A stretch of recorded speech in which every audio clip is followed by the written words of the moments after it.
Greetings one and all, I am the Drunken Goth. Welcome back to the channel, and in today's video we are going to be taking a look at some of the common issues you will encounter in ownership of a Ferrari 355 or 348. Now, first thing it is essential to mention in this video is the Ferrari 355 does have a recall that not all models have been through yet, and that is for a fuel pipe modification pictured here at the very top front of the engine. Dealerships do offer this modification for free, but it is essential you get it done, as if it hasn't been done it can run the risk of causing a fire in the engine bay, so it is pretty essential to get this done. So first up we have 355 wheel inserts.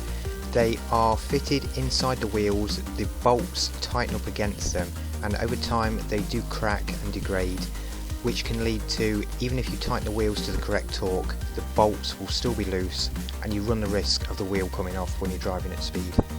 Hill Engineering do offer an upgraded part which I would always recommend, but it is always something worth keeping an eye on. Next up is interior issues on both the 355 and the 348. Now, I'm sure everybody knows that when you're getting in and out of the car, rubbing up and down the seat bolster, that can wear through, but there are other issues as well. Leather shrinkage if the heat gets to it on the airbag, around the dash binnacle, and of course something that I'm sure a lot of owners are familiar with, and that is the sticky interior problem. Again, it's like a rubber coating that is on a lot of the switches, a lot of the door handles, and it breaks down over time, becomes very sticky, very unpleasant.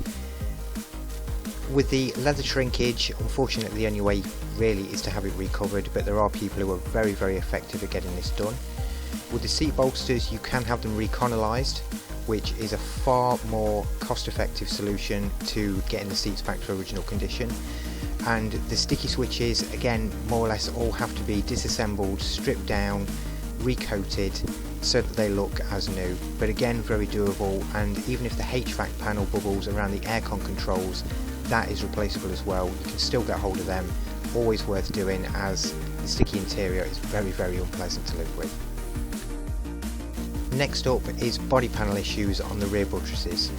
Now, where the two panels meet from the buttress and the rear wing, it is welded from the inside, and it does leave a very small gap on the exterior in which moisture can infiltrate and start to bubble the paint, blister and rot the metal. It is relatively easily sorted, and there is ways of stopping it from happening in future. A lot of people now have the gap resin filled from the outside so that it stops any further moisture ingress in future, so it is a solution that will be pretty permanent going forward. Next we have 355 suspension actuators. These are the little red bits that sit just on top of the shocks in the engine bay and in the front. You will get a light on your dashboard giving a suspension warning, and it will more than likely mean it is these that have gone wrong. What usually happens is there is a plastic gear inside them which works the top of the shock to adjust the stiffness. This is usually the thing that breaks down. You can get them repaired, you can get new parts for the internals, or what a lot of people don't know is that they do cross over to a Corvette, an American Corvette, so you can get them a lot cheaper than Ferrari's prices to repair this issue. Next up we have the dual mass flywheel on the 348. Now, with the bell housing being on the back of the gearbox rather than between the engine and gearbox, it is subject to a lot of heat from the exhaust system. Basically what happens is the heat from the exhaust cooks the grease and it becomes unusable. While a lot of people will suggest replacing, good specialists can get hold of the grease and can repack the flywheel, which is a lot more cost effective than finding and fitting a replacement, so I would always recommend finding a good specialist that can do this for you. Well, that is it for today's video, guys. Thank you so much for watching. If you liked the video, please drop a like on it, please subscribe to the channel, please share, and I will see you all on the next one. Bye bye.